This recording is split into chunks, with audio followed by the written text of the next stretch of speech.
Assalamualaikum warahmatullahi wabarakatuh. Sebelumnya perkenalkan, nama saya Mezwadia dari Teknik Sipil Angkatan 2023. Di sini saya akan simulasi HECRAS 2 dimensi untuk permodelan banjir.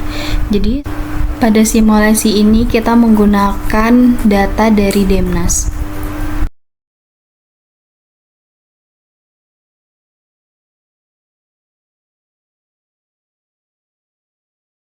Sebelum melakukan permodelan, kita mengubah satuannya dulu menjadi sistem internasional. Tadi kan itu US. Nah, habis itu kita klik OK. Lalu kita pencet file, terus kita project baru, new project. Habis itu kita pilih data yang sudah kita simpan tadi dari data Demnas. Habis itu kita buat judul dari permodelan kita. Jadi pada kali ini saya memberikan judulnya model hidrolik 2 dimensi R1, tapi kalian bisa menyesuaikan. Terus habis itu klik OK. Terus teman-teman bisa lanjut ke ResMapper.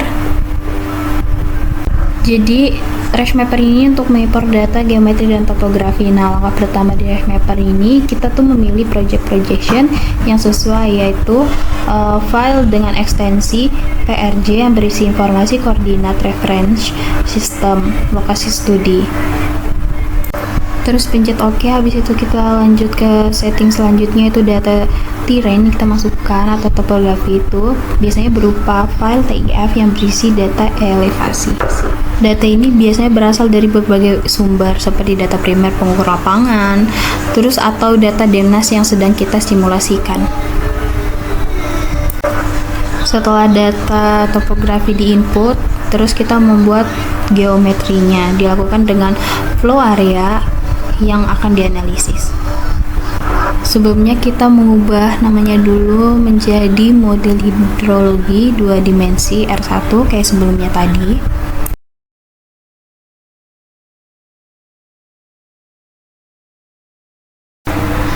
Selanjutnya kita pencet gambar pensil di atas, habis itu kita pencet 2 dimensi. Jadi pembuatan geometri ini dilakukan dengan membuat flow area atau area aliran yang akan dianalisis. Nah, terus kita membuat digitasi, dilakukan dengan menggambar poligon area yang akan kita modelkan. Terus kita mulai dari wilayah yang kita inginkan, misalnya dari hulu sungai, dengan memastikan digitasi sejajar dengan alur sungai agar hasil pemodelannya itu lebih akurat. Terus kita ganti meaningnya menjadi 0,035.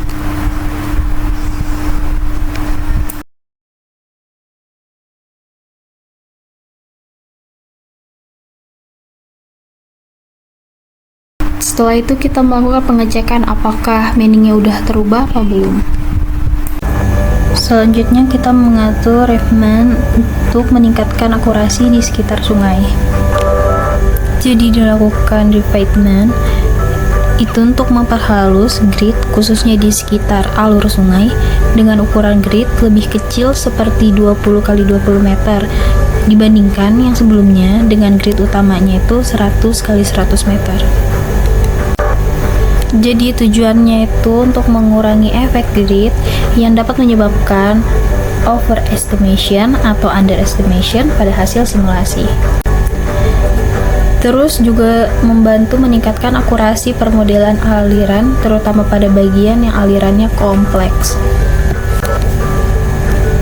Terus diklik 2, terus OK. Selanjutnya itu kita edit. Habis itu kita ubah gridnya itu yang X20 dan Y20. Terus klik OK. Habis itu kita enforce. Habis itu bisa dilihat perbedaan grid satu sama lainnya.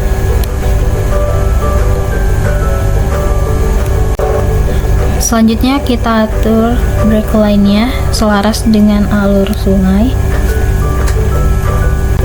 Jadi, break line itu garis bantu dalam grid yang digambarkan sejajar dengan alur sungai untuk mengarahkan grid agar mengikuti arah aliran air. Setelah penambahan break line, terus klik enforce. untuk menerapkan pengaturan tersebut.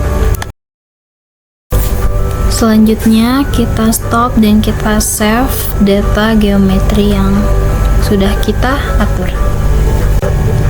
Terus teman-teman juga bisa melihat computation point, di mana ini menunjukkan bagian-bagian mana yang terjadi komputasi. Jadi di setiap match akan jadi komputasi, atau di setiap titik akan terjadi komputasi.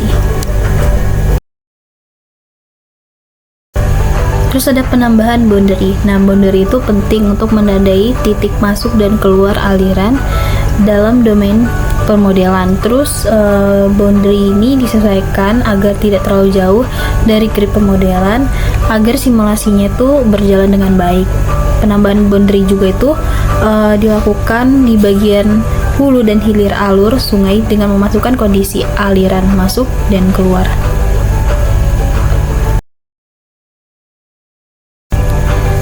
Setelah semuanya sudah selesai, terus kita save dan kita simpan filenya. Terus kita close saja. Kemudian klik file, open geometry data, kemudian diklik yang model hidrolik 2DR1. Terus maka muncul gambar seperti ini. Pada gambar ini BC line 1 dan boundary line 1 bersama dengan perimeter. Terus di close saja. Kemudian kita edit unsteady flow. Bisa dilihat di sini ada dua boundary. Nah, teman-teman jangan sampai salah memasukkan ya. Pada bagian hilir dimasukkan gradien hidrolik. Contohnya itu 0.001. Sedangkan pada bagian hulu dimasukkan hidrograph debit banjir yang telah dikonversi dari data debit banjir sebelumnya. Data tersebut di copy paste. Lalu waktu simulasi ditentukan mulai dari tanggal dan jam awal hingga akhir. Contohnya itu 1 Januari 2025 jam 00.00. Terus kita ubah di bawah itu jadi 0.001.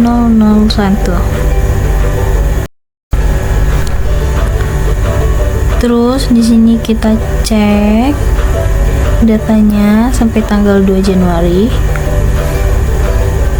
Terus kita plot data. Terus ini hasil dari plot data tersebut. Terus kita close saja. Ini juga diklik OK. Terus kita pindah ke initial flow. Terus kita masukkan 50. Terus kita simpan file. Save unsteady flow. Terus kita beri nama model hidrolik 2 dimensi R1. Terus tinggal pencet OK. Habis itu kita close saja, baru kita runningkan. Kemudian teman-teman merunningkan unsteady flow analysis, kemudian bisa diklik geometri dan centang-centang, kemudian itu bisa diisi dengan tanggal yang tadi 1 Januari 2025 di jam 00.00 dan sampai 2 Januari 2025 di jam 21.00. Nah, jika sudah seperti ini tampilannya, teman-teman bisa klik compute. Kalau kita lihat di sini, yang warna biru ini sudah mulai berjalan. Kemudian juga kita bisa lihat nih, di sini kalau ada proses iterasi 1, 2, 3 kali. Jadi kalau semakin dia lebih banyak iterasi, misalnya sampai 20, jadi modelnya itu mengalami kendala. Nah, kendalanya itu error biasanya, yang menandakan kalau misalnya error gitu. Jadi kalau misalnya tulisannya error, yang dimana itu menandakan bahwa model kita itu belum stabil secara numerik. Nah, solusinya itu apabila kita melihat WS yang error, maka kita bisa menurunkan computation intervalnya. Kemudian kita juga bisa lakukan komputasi ulang di sini. Jadi permodelan itu juga bisa sampai 33%. Untuk model 2 dimensi sendiri itu, kalau teman-teman bisa lihat, ini jauh lebih lama ketimbang model 1 dimensi yang teman-teman modelkan. Kenapa lebih lama? Itu karena komputasi yang dilakukan itu lebih banyak, dan tentunya kita perlu mempertimbangkan kira-kira membutuhkan model 1 dimensi atau 2 dimensi. Karena kalau semisalnya domainnya cukup besar, maka bisa jadi akan memakan waktu yang cukup lama. Bawa modelnya, selesai simulasinya, dan kita bisa melihat juga bahwa di sini berwarna hijau. Jadi kalau sudah begini ada warna hijaunya, secara numerik model ini stabil dan kita bisa melihat juga output daripada pemodelannya. Terus kita close, terus kita pindah ke ResMapper lagi. Kita lihat hasil dengan klik yang result, terus kita centang dulu.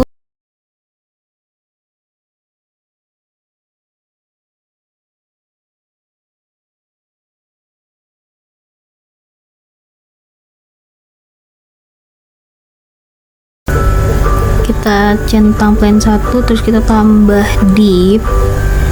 Habis itu kita bisa cek bagaimana sebaran banjirnya. Terus di sini juga kita bisa klik play. Kemudian kita bisa lihat sebaran banjirnya terjadi di wilayah atau domain permodelan kita. Terus kita klik map player, terus munculnya yang satelit kayak gini, kita pilih.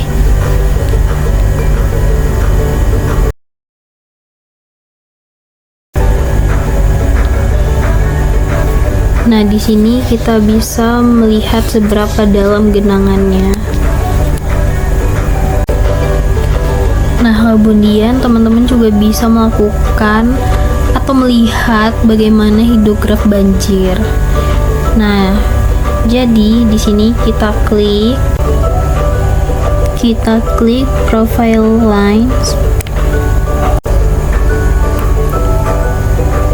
terus kita klik kanan dan kiri, kemudian kita klik OK.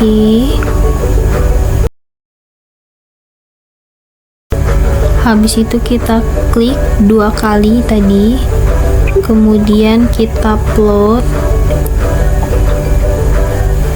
Habis plot time series, terus kita ketik flow, terus kita tunggu, dan ini merupakan grafik debit yang menunjukkan kenaikan tiba-tiba yang perlu diatur secara lebih lanjut agar simulasi lebih realistis. Terus kita juga bisa ngeplot velocity atau kecepatannya ya, dimana di sini ada kecepatan aliran yang lumayan. Kemudian itu ada perhitungan kedalaman kali kecepatan atau deep kali velocity.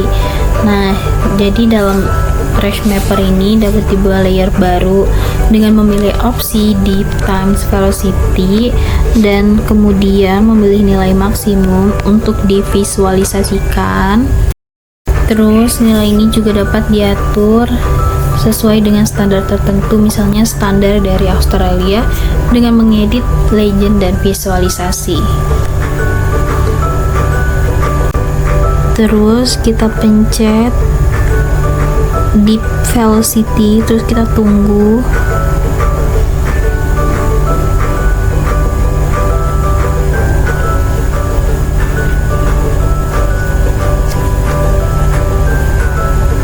Dan ini merupakan hasil dari permodelan kita.